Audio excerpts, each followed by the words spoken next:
السلام علیکم ناظرین، اگر میری یہ ویڈیو آپ کو اچھی لگی تو میرے چینل کو لائک، شیئر اور سبسکرائب کر دیں تاکہ مزید اچھی ویڈیو آپ لوگوں کے پاس آتی رہیں۔ ایک دفعہ ایک نیک دل اور بہادر یونانی شہزادہ 7 سمندر پار اپنے دشمنوں سے لڑنے گیا۔ دشمن شکست کھا کر فرار ہو گیا۔ شہزادہ خوش اپنے ساتھیوں کے ہمراہ جہاز میں سوار اپنے ملک واپس آ رہا تھا کہ اچانک سمندری طوفان آ گیا اور جہاز راستے سے بھٹک کر کہیں کا کہیں پہنچ گیا۔ شہزادے اور اس کے ساتھیوں نے راستہ معلوم کرنے کی بہت کوشش کی مگر راستہ نہ ملا۔ ہواؤں کا دیوتا شہزادے کی بہادری کی وجہ سے اس پر بے حد مہربان تھا، چنانچہ وہ شہزادے اور اس کے ساتھیوں کے ساتھ مہربانی سے پیش آیا۔ موقع ملتے ہی شہزادے نے اپنی مصیبت کا حال سنایا۔ سمندر میں طوفان آ جانے کی وجہ سے ہم لوگ راستہ بھول گئے ہیں، اگر آپ ہمیں اپنے ملک پہنچا دیں تو ساری عمر آپ کا احسان نہ بھولیں گے۔ یہ سن کر دیوتا نے سب ہواؤں کو بلایا اور ان میں سے ایک ہوا کو چھوڑ کر جس کا نام بہار کی ہوا تھا اور جو یونانی شہزادے کے ملک میں پھول کھلانے جا رہی تھی،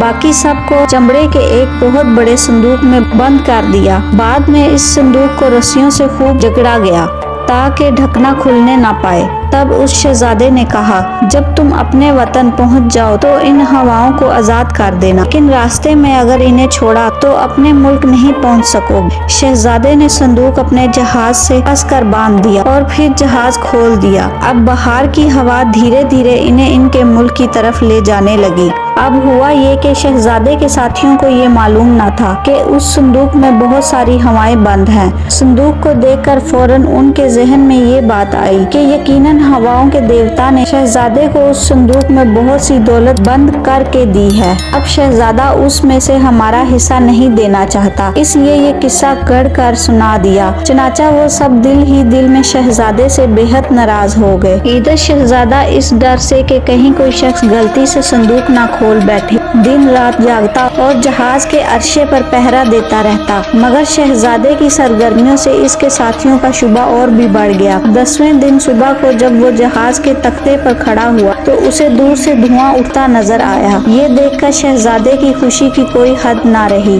اس نے اطمینان کا سانس لیا اور اپنے ساتھیوں کو بلا کر خوشخبری سنائی، ہم وطن کے قریب پہنچ گئے ہیں اور اب ہم اپنے پیاروں سے ملنے والے ہیں۔ شہزادے کی آنکھیں نیند کی وجہ سے سرخ ہو رہی تھی اور خود بخود بند ہوئی جاتی تھی۔ پچھلے 10 دن سے اس کی آنکھ نہ لگی تھی۔ یہ دیکھ کر کہ اب کوئی خطرہ نہیں رہا، وہ ذرا دیر کمر سیدھی کرنے اپنے بستر پر لیٹ گیا۔ اس کا لیٹنا تھا کہ آنکھیں بند ہو گئی اور وہ پل بھر میں بے خبر سو گیا۔ شہزادے کے ساتھی تو اسی موقع کی طاق میں تھے۔ مالک کو سوتا دیکھ کر انہوں نے جھٹ صندوق کے رسے کاٹ ڈالے اور ڈھکنا اٹھا دیا۔ صندوق کا کھلنا تھا کہ سب ہوائیں سنسناتی ہوئی صندوق سے نکل پڑی اور ایسی قیامت کا طوفان برپا کیا کہ خدا کی پناہ، اللہ کی قدرت کہ ان کا جہاز پھر اسی جزیرے پر پہنچ گیا جہاں ہواؤں کا دیوتا رہتا تھا، مگر اسے ان لوگوں کی بے وقوفی پر اس قدر غصہ آ گیا کہ اس نے دوبارہ مدد کرنے سے انکار کر دیا۔ چنانچہ اب شہزادے اور اس کے ساتھیوں کو ان تمام زبردست ہواؤں سے خود ہی مقابلہ کرنا پڑا۔ برسوں کی مشقت کے بعد ہی انہیں اپنے وطن پہنچنا نصیب ہوا۔ آپ بھی کوئی کام کرنے سے پہلے خوب سوچ لیا کریں، ورنہ ایک غلط کام آپ کو نقصان پہنچائے گا۔